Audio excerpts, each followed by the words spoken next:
Mad About Movies is a one-man show coming to both Winchester and Havant this month, and it tells the development of the Hollywood musical from the 1920s right up to today, featuring over 40 songs and anecdotes about the songs, films and film stars who contributed to their success, all from an award-winning singer whose previous career saw him rubbing shoulders with these stars as an assistant film director. And I'm delighted to be joined on the sofa with him now.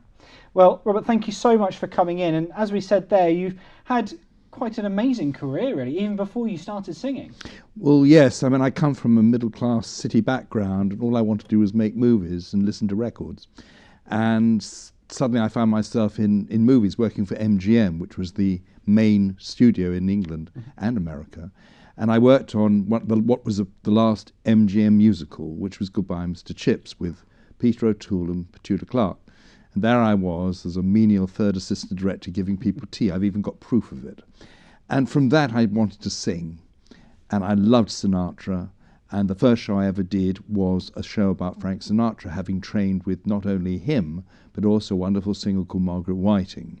And that's where my singing started. And off I went to New York, and I trained and worked with these extraordinary people who showed me how to put a show together.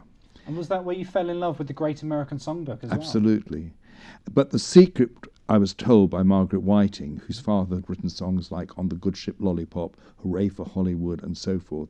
She said, it's not just about the song, it's how you introduce it and how you tell the stories. And she was my mentor, so to speak. And through her and Frank, I went to New York and studied with them and learnt how to put a show together. And Margaret said, it's like being on Broadway, only you're the only artist. And I couldn't believe it. It was the most amazing thing, going to New York. I also had a cake company at the time. And I left them all there to sort it all out. Well, I went to New York and I learnt how to do this. In fact, I even won an award. And I couldn't believe it. It was for the best international performer. And thanks to Frank Sinatra, that is, when I eventually completed all this, I said, now what do? Do I stay in New York or do I go back to London or England?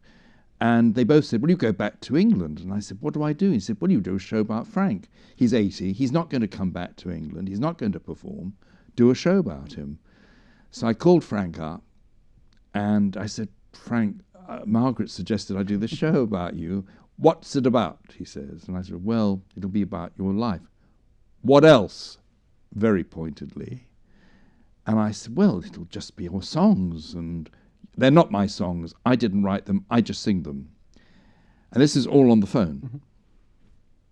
So I said, well, I'll do my best. He said, well, if there's anything else, I'll know, and put the phone down. And that was my last conversation with him. He was obviously alluding to lots of things which he did not want to discuss at the time, which of course has all come out since, of course, he's died. And so I did my very first show called His Way, which was about Frank's life. And from there I've developed this show about movies, because I worked in the movie business for about 8 years as an assistant director, and I loved musicals.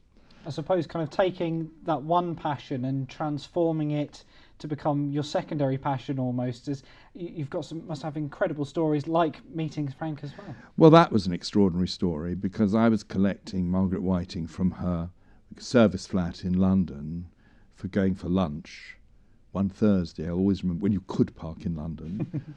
And she was sitting with this old man with a hat on, and it was Frank, and I didn't know what to do.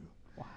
And I just remember walking up Sloane Avenue to this restaurant, and he stayed for about 5 minutes, had his Jack Daniels, and said, now what's Margaret making such a fuss about? And I was just shaking. In fact, I was pinching myself. I was wearing jeans at the time.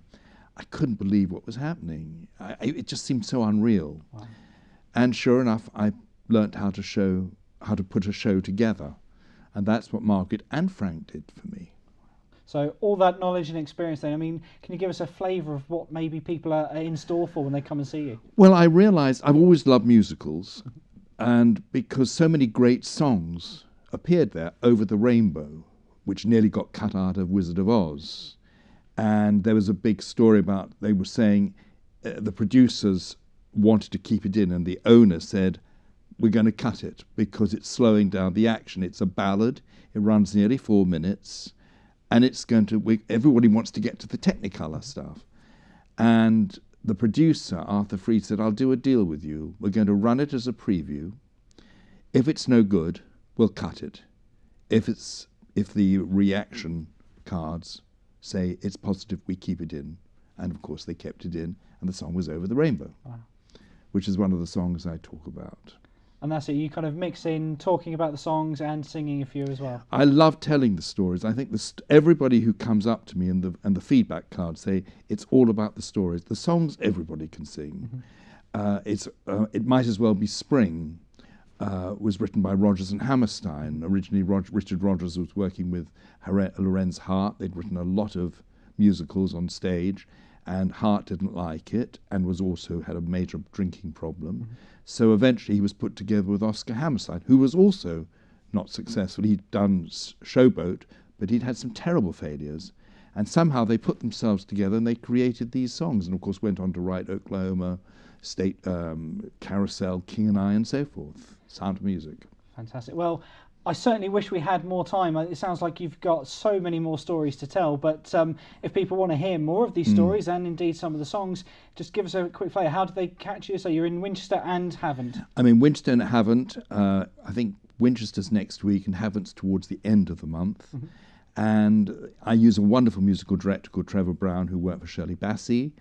And there are 40 songs, including That's Amore, Dean Martin, Tender Trap, even a huge medley of Oscar-winning songs, and of course, Supercalifragilisticexpialidocious, which I get everybody to join into. Fantastic. Excellent. Well, obviously the show is called Mad About the Movies, and as I say, I'll see if I can come along and see you myself. I hope to see you there. Thank you. Thank you so much.